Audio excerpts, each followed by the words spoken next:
Vya futukutu tidinye nyamali Vunululu beno wazatono minahi Tapa kufa ekutara gatiano ato Za kwanganwa dalanga teta kwa minawu Sacha vati kutia kuteria kwe Sage dalam no yu teta kwe Izere kifo lotia kwe Sacha vati kutia kuteria kwe Sage dalam no yu teta kwe Izere kifo lotia kwe Famisi tompene Kokwa kifati mizaga kwe Fukwe famisi tompene Vyavi Kofa nono bewe zenti diga kwe Fukwe famisi tompene Kokwa kifati mizaga kwe Fukwe famisi tompene Vyavi Kofa nono bewe zenti diga kwe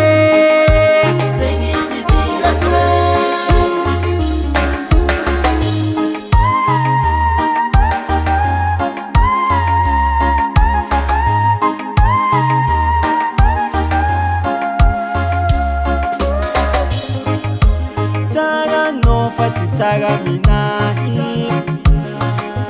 Tisaga dala minoti atokwa pangahi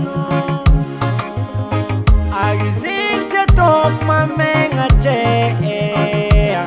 Mifuleza no mikotuza ufarega ke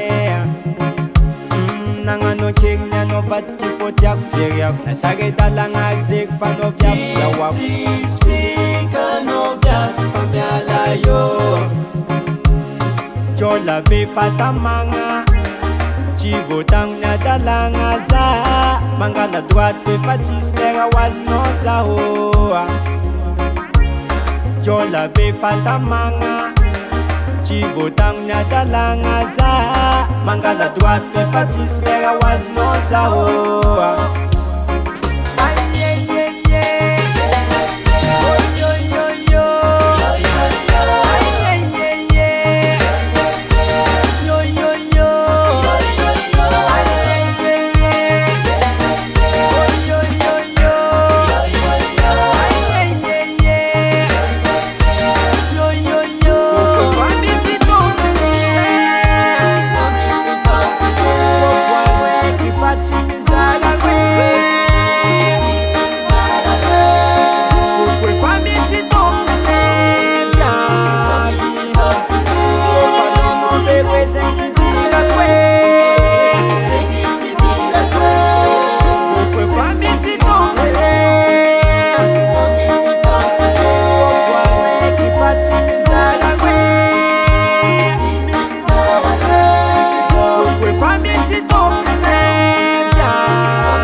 Current production.